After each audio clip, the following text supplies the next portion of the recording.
over to Andrew, who will tell us all about his escapades in Mexico. Thank you, Rich. Am I on? Yeah? First of all, I'd like to show off a little bit in the fact that I've got into a 23-year-old T-shirt today. So I'm quite proud of that. And none of those, lots of the salsa, so I had no salsa. And for anyone that read the Seaside News, it was on a pedal bike, not a motorbike. So just wanted to go that. Now, as you can see, I don't have the physique of a typical cyclist. There's a typical cyclist. I think Jeff might know him. It's a guy called Tadej Pogacar. He's probably the greatest cyclist of his generation. He's 5'10" and weighs 10 stone. So, like most young men in South Wales, I grew up playing rugby, didn't cycle at all. There's proof I had hair once, and I knew J.J. Williams, who was our teacher in school. But there was a more famous person back in those days. This guy. And does anyone recognize him? There he is.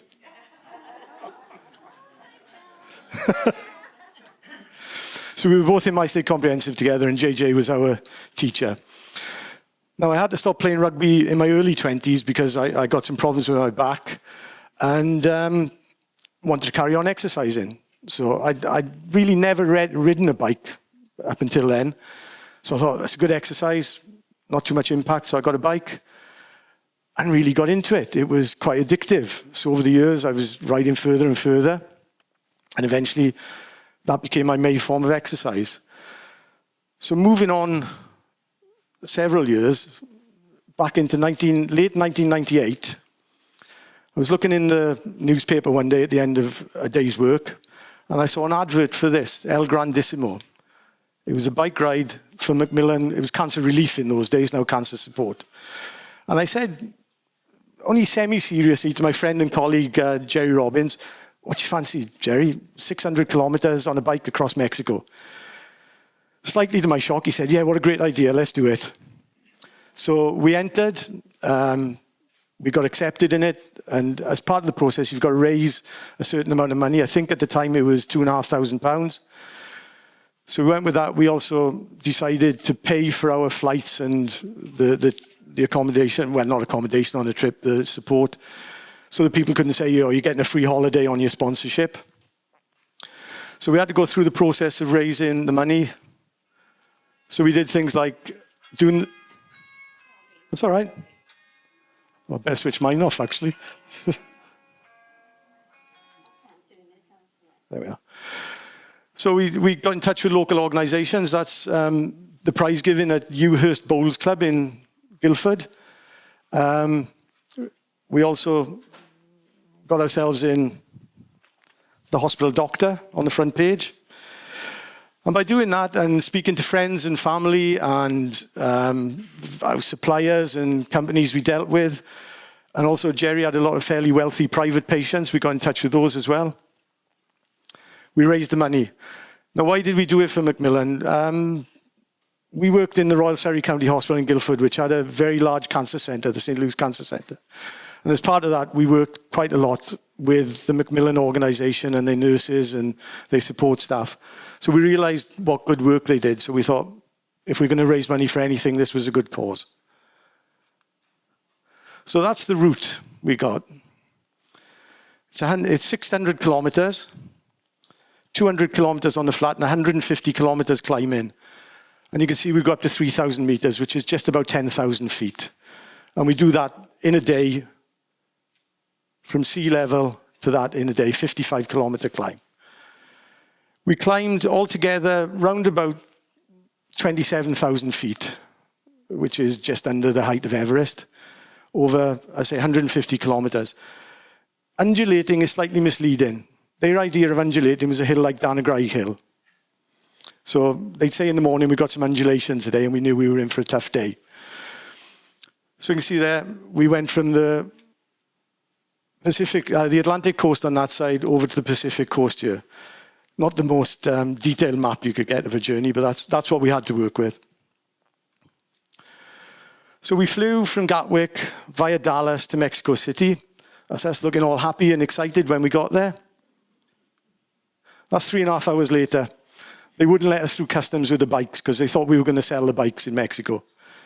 So we were there for nearly 4 hours. So we eventually got taken into Mexico City. We didn't have time to, look around, but we did get to stay in the Hotel Ritz. And these guys were next door gardening something. I took a photo. He wasn't very happy. And I wasn't very happy when I found out he had a gun on the other side.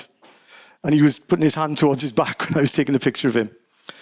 So we spent a night in Mexico City, and the following day, we headed off out on a 7-hour bus journey down to our start point on the Pacific coast. And on the way, we passed Mount Popocatépetl, an active volcano just outside Mexico City. Looked great there, but even better, a little while later, it actually started erupting as we went past. Luckily, we were a good distance away, so we got a good view of the eruption without getting in too much trouble. So this is in a place called Alvarado. You can see we had luxury camping. I think they were putting some new drains in over the far side there. But we had to put our tents up every day. Some people took their own tents, so they're individual, others shared. So we camped there for the first night. The weather wasn't great. There had been problems. The ride was actually nearly cancelled. The weather had been so bad in Mexico, there'd been a lot of landslides on the way. And I'll show you a picture later on of that. So there'd been talk of it being cancelled, and it had an effect all the way across. So we had a support crew with us. As Darren, he was the company was called Discover Adventure. They organised the whole trip. That's Sophie. She was Macmillan's representative. And this chap here is a guy called John Lloyd, or John the Bike as we knew him. He's from Mid-Wales. He was the world age group mountain bike champion. He was in his 50s, an incredibly fit guy. And he also, I don't know whether you've heard of the bog snorkeling championships up in Mid-Wales. Well, they have a bike bog snorkeling championship as well. John set the bikes up. He filled the frames with lead, so they sank down. And he told us a story one day. There was one guy didn't think it was going to be heavy enough to stay over, so he put a rucksack full of stones on his back and fell off in the water. So they had to actually go in and rescue him. John, incredible guy, incredibly fit bloke. This was our Mexican support crew. That's Benjamin. He was our local guide. Believe it or not, this guy is called Pedro, Octavio and Eugenio. And there was another guy called Mario, who was with him as well. And we also had a driver with us. I should say their names, really, to give them a shout out. Just give me a second. Yeah, we had the driver was Juan Carlos. And we also had 2 doctors, Jackie and Sarah, with us. So we had a good support crew. These guys were incredible. They would go ahead of us in the truck.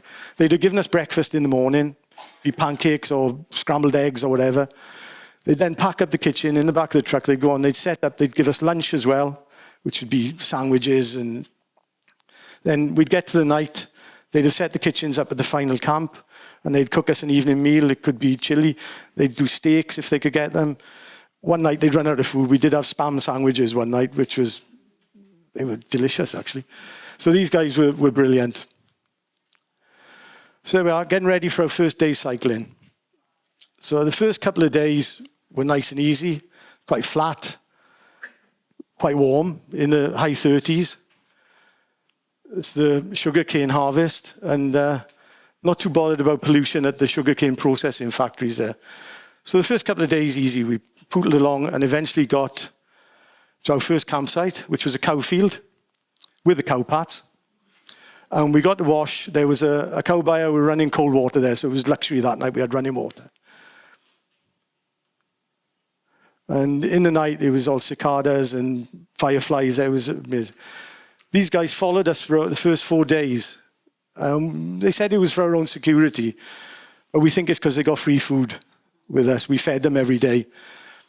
It's quite sad now because you may have seen Mexico on the news recently with the drug cartels causing all the trouble, and it was such a brilliant experience to go there, and I'm just really quite sad to see the news. Our luxury toilets. Whoever was first into camp had to dig the toilets. So it was what's called a long drop. It's not the nicest thing in the world. These were just being set up. If there was a toilet roll on one of the posts, you knew they were occupied. For years after I went, I had trouble with windbreaks on the beach. It was sort of Pavlovian, I think, you know. So that was fine. It was okay until we got to one field and the ground was sort of rock hard, and trying to dig a long drop toilet, and that was difficult. We had to be careful to check our kit, see some of the bugs that appeared in one of the guy's shoes. I'm not sure exactly what it is, but it was quite close to us. And one of the guys had a spider. I don't think it was a tarantula, but it was quite big in one of his cycling shoes one morning. And one of our campsite companions. So as you can see, it wasn't glamping, to say the least. Not my legs, but that was after that field. We had a few people with quite bad insect bites on their legs. And our washing facilities. That's me, and that's Jerry Robbins, my friend and colleague. But if we were lucky, we camped next to a river or a waterfall there, and we could wash in those. Otherwise, we got a bucket of water with a couple of inches of water in the bottom, and that's what we had to wash with at the beginning of the day and after we'd had a day cycling in 30 degrees heat as well. So luckily, we had a clean T-shirt every day, because I think it would have been a bit unpleasant otherwise. So this was the day we'd all been dreading. It was day 3 of the cycling. We'd headed through this town of Val Nacional, which was like an old western town. They had bars in there with the flappy doors that you had. And I was dying to go in and see if John Wayne was in there. But we went from, I think we were about 200 meters above sea level there, up to 3,000 meters on a 55-kilometer climb. And it was average about 1 in 10. I'm not sure what that is as a percentage, but a 1 in 10 climb. Some bits of it were 1 in 20, but there were very few flat bits. So we headed off in the morning. Sorry, these are off a video I've got, so they're not very good pictures. They look better. It was very, very bad weather that day, as you can see there. We're above the clouds there. That's me and another Welsh guy. But if you don't mind, I'd like to read out what I wrote on the day. This is my little diary on the day. So, up early to a misty morning. Left camp at 7:40 a.m. We were usually on the road before 8 o'clock, usually up about 5 a.m. in the morning, to start the climb of 3,000-meter mountain. Found the going very hard. Weather awful, rain, mist, and the occasional view. Rode most of the way with Neil, and teamed up with John Jacob, who you'll see later. Neil abandoned at about 25 kilometers. My bike started playing up and walking more than riding. At about 45 kilometers, the bottom bracket on the bike, which is what the pedals are attached to, snapped completely. So I wasn't able to cycle at all. So I had to walk the final 10 kilometers, pushing a bike. John and I got to the camp at about 4:45 p.m., 9 hours on the mountain. Conditions at the top were very bad, windy, wet, and cold. There was soup ready when we arrived, and the early arrivals had put up the tent and dug the latrines. Made the change and get into the tent and sleeping bag to warm up. We also had to share that day to keep us warm. We had a couple of cases of mild hypothermia. And conditions got even worse during the night. They slept fitfully, and they kept supplying us with chicken broth. Now, the big problem in the night was it rained all night, and the latrines filled up and overflowed in the camp. So it wasn't very pleasant. So this is the Welsh contingent there. We're all looking quite happy this the following day. That's Neil and Darrell, they're brothers from North Wales.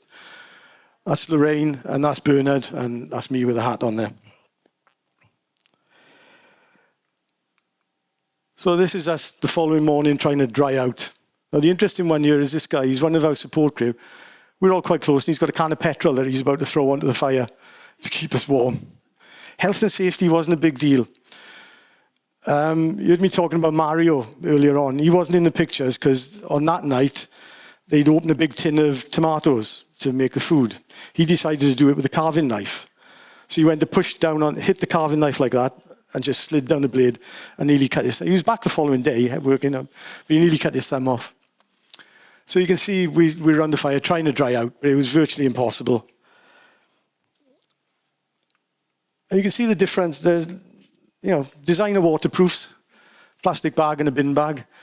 But the thing that tickles me there is this is 1999, the sort of cameras we were taking to film then. And our mobiles didn't work. We had satellite phones. I think nowadays, you'd probably just have that with you to film it all. So that's what, 26 years ago? So this is more after we're looking cheerful. You can see I've got the designer waterproofs on there as well. And you can see the weather's still not terrific. We got to the bottom and we'd just been told that the next campsite was flooded and the roads were bad. Jerry, not very happy that we were going to lose a day cycling. I'm chuffed to bits because we were going to stay in a hotel in Oaxaca. So the weather improved that day, but we were soaking wet. Everything was wet. The campsite, as I say, the next campsite was flooded. This is us. We'd stopped here. We were waiting for a coach to come and pick it up, and you can see everything had got soaked. So we were all out trying to dry our kit off. And we went into Oaxaca. And that's how you spell it, not the way the restaurant spells it, by the way. These guys, this is the square. We spent the evening in the square. I didn't get a photo of the mariachi bands who came around all night. We'd been advised to drink either beer or tequila or spirits, but without the water in. And one of our group, who I can show you back here, this guy, John Jacobs, decided he wanted to drink margaritas with ice and all the rest of it on it. We had a 60-kilometer bike ride the following day. John spent an awful lot of time nipping into the bushes on the way back. I think he learned his lesson that day. So this is the cathedral, the St. Domenico's Cathedral in Oaxaca. There's also a museum there which has got loads of Inca gold and the rest of it, which is, if you guys, it's a brilliant city. If you ever want to visit somewhere in Mexico, I'd recommend that. Don't go to Cancun or that sort of place, go here. But the best thing about Oaxaca is it's about 9 kilometers from this place, which is Monte Alban, which is a city, the Zatepecs, I think it's the Zapotecs people. It's one of the earliest cities in Central America. It goes back to 500 BCE. And this isn't naturally flat. This was leveled to build the city by people who only used metal really for ceremonial purposes, but used stone tools and horn and wood. And I think the stone they used was obsidian. So if there's any geologists in the room, they might be able to tell more about it. It's very hard stone. And they've got, at one time, there's about 15 to 20,000 people living there. There are temples, there's a ballpark where they played the ritual ball games. There's also an observatory there, which they think they had astronomical knowledge as well. Absolutely amazing place. See, incredible. And then following day, we had some local delicacies, some deep fried grasshoppers, and Oaxacan cheese balls. Now, I was amazed to read recently when I was doing this and I looked it up. Oaxacan cheese came 5th in a survey of world cheeses as the best cheeses in the world. Didn't think it at the time. It's a bit like buffalo mozzarella, that sort of thing. So we got to taste some local delicacies. And then we were back in the mountains. So you can see the climb comes up there, background. So the climbs after this, we had about three other climbs of about 20 odd kilometers, back up to about 2,500 feet. So we were at altitude for a few days. And the support from the teams were brilliant because, not everyone was sort of whizzing at the front there. But everyone waited at the top of the climb for the last person to get up and sort of cheer them into camp or into lunch or whatever. This, I just felt it was worth showing that. I got up at, 4 o'clock in the morning, and this was the dawn photo I got to take. So it was an amazing place. But you can see the cloud forest there at the back. So we came down to this typical Mexican town, Sola de Vega. I put this in because these were the sort of sculptures that they found in Monte Alban. The Zapotec people did these sculptures there. And some of you might know my background. I worked, obviously, in the hospital. I worked in the clinical laboratory in the Royal Surrey County Hospital. And I couldn't believe it when I found a clinical laboratory in Mexico.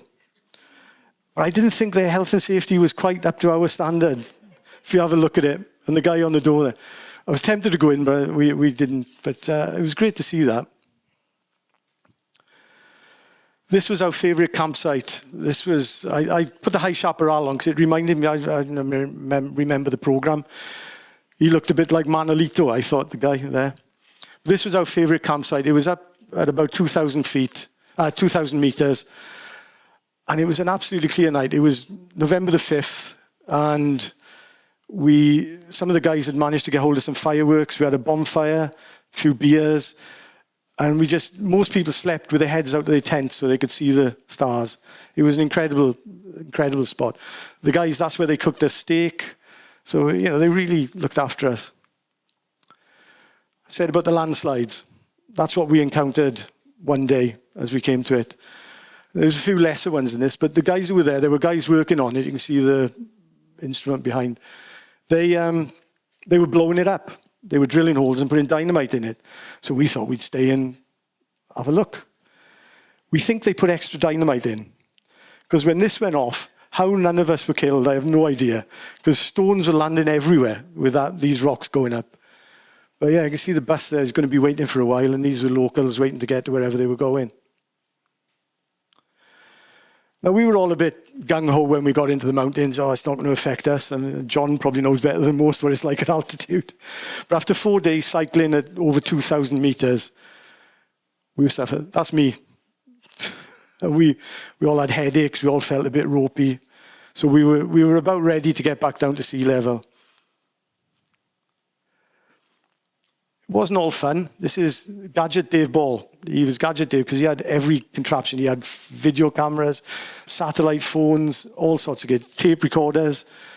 He phoned a report home to his company every night so they could post it on their website. He came off his bike in a big way, as you can see here. Kept riding, and the following day had a puncture. When he put his wheel back on, he didn't actually tighten his wheel back up properly. So he nearly came off again. So this was our final campsite. We camped next to this river, and this was great fun, this river. We were sitting in it. Some of the guys were sort of going down it on tea trays, and trying to bodyboard down it. And this bridge was a bit rickety, but we all had a little walk across it. And they did, the guys did brilliantly. You can see the campsite that they used to get and put up every night. That was our truck that carried all our bags. And the kitchens were there. And we'd have a few beers and celebrate. So the following day, we cycled into Puerto Escondido, which is on the Pacific coast, a big surfing beach. Some of these waves were huge. We were told not to be too adventurous going out because there was a good chance of getting injured. So we all met together on the last day to cycle in. There was no sort of waiting for people to come. We all went in as a team to the final part of it. And after all of that, we had some well-earned relaxation and celebration. This was round the pool of the hotel, which was a nice finish right on the beach there. And this was in the hotel bar. Some of these seats were a bit risky for people at the end of the night because they were swinging about, and a couple of the lads had had a few beers. Too many, as you can see.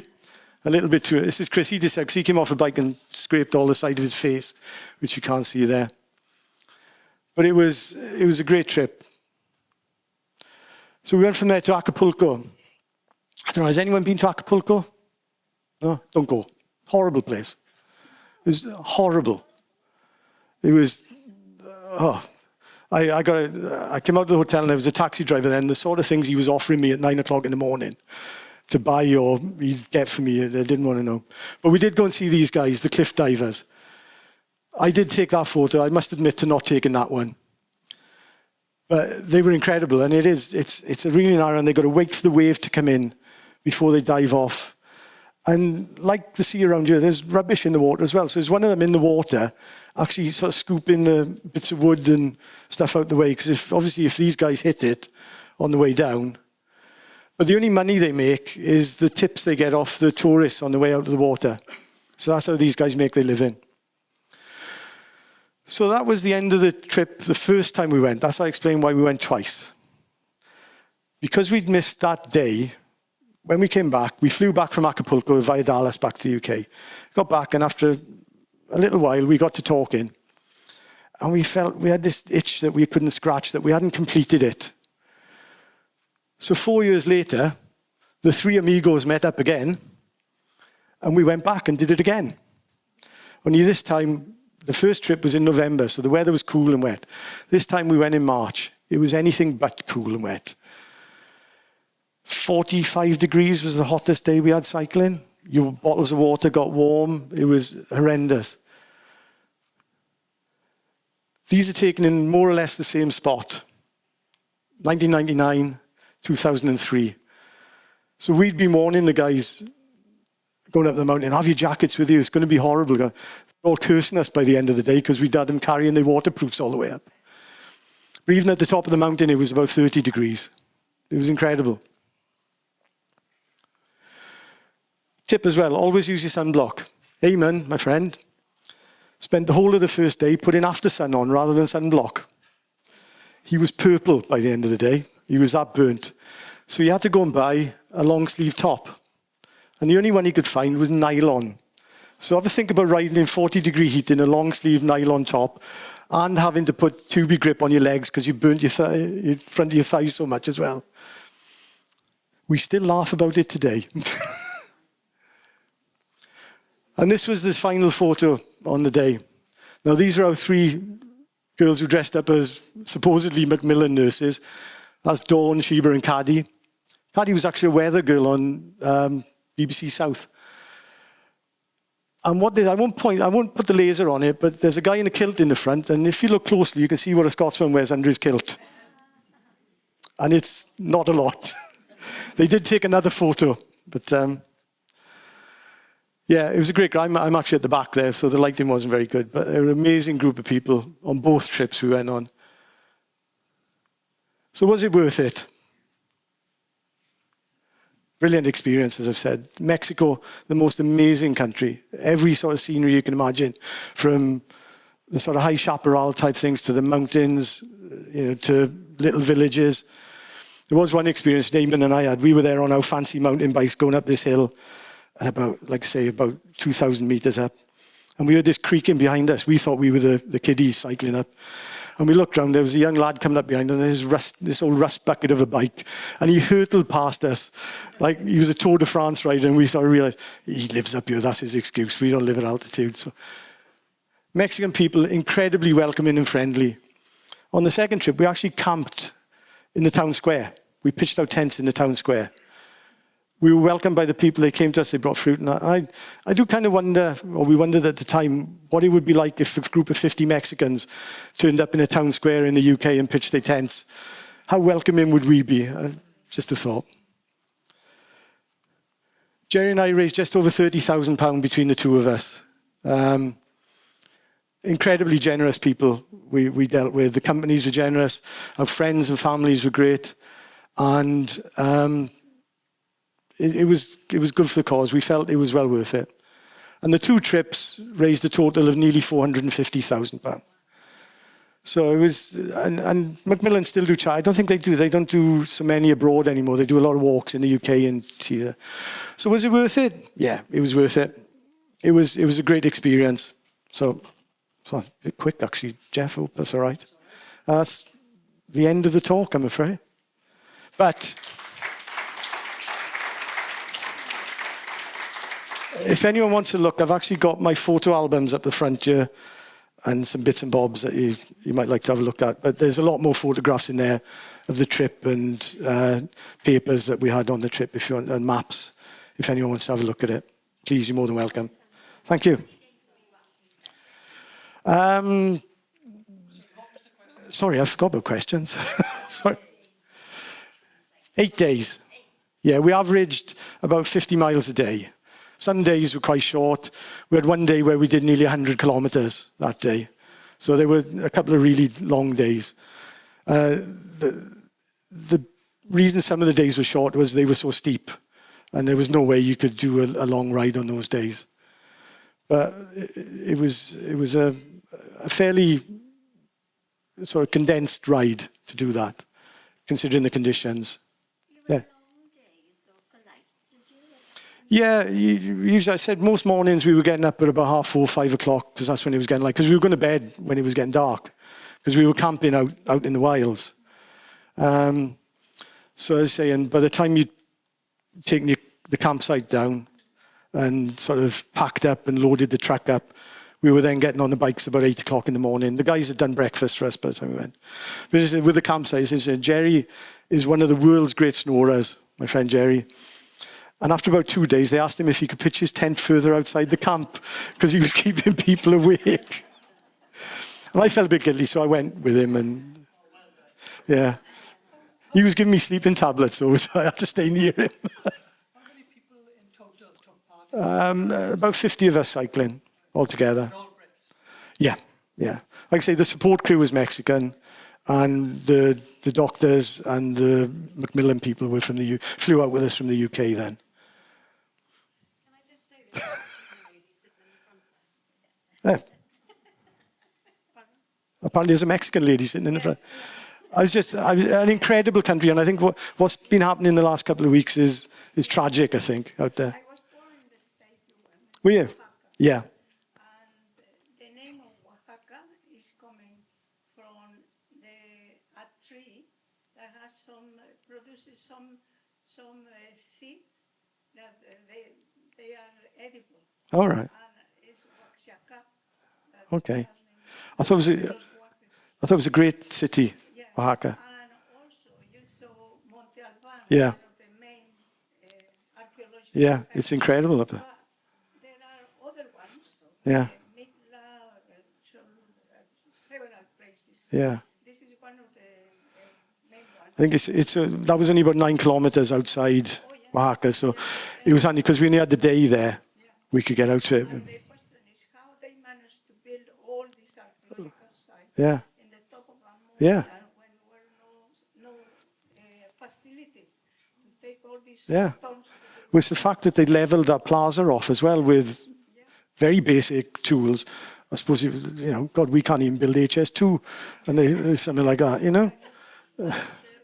that was one of the main civilizations. Yeah. Zapotecas.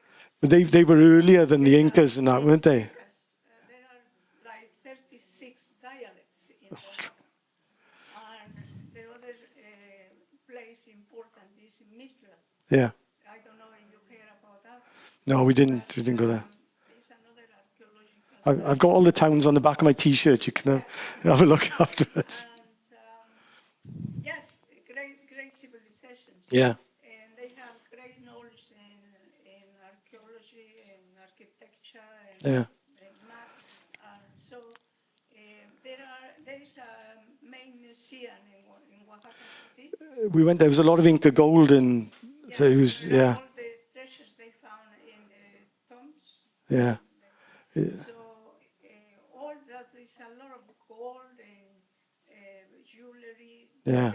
They were experts working Yeah. with gold to make the Well, jewelry. I didn't realize Monte Alban was occupied for nearly 1,000 years. It was from 500 BC to 750 CE. It's incredible. In that Monte Alban, there are huge stones. Yeah. That in some of them, they can see that in those days already, they have knowledge about some people with physical defects, and so they modeled that in a stone. Yeah. We were just sad we didn't have longer to spend there because we only really had sort of half a day. Yeah, so it was really just get there, take some photos, and then head back onto the bikes. But Oaxaca itself, the marketplace, everything, the square, yeah, it was incredible. You went to the local big market, Yeah, yeah, but it's amazing. The Yeah. food there and very cheap and. the tequila was good as well. Well, in Oaxaca, it's not tequila. In Oaxaca, it's mezcal. Mezcal, yeah, And the difference is just the type of agave, Yeah. what they make from. So tequila is more from Guadalajara, Oh. more at the north central of the country. Yeah. And in Oaxaca, that is south. It's mezcal. It's mezcal, yeah. Still good though. Oh, yeah.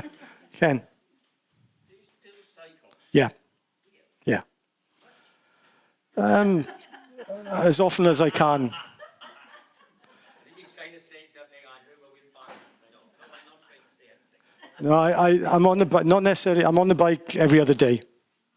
So during the winter, it's on a trainer in the garage, but when the weather comes, I've got to be careful these days because with my pills, you know, I bleed a lot if I fall off. So yeah, no, I do still cycle. Yeah. Okay. Thank you all. Thank you very much. Thank you.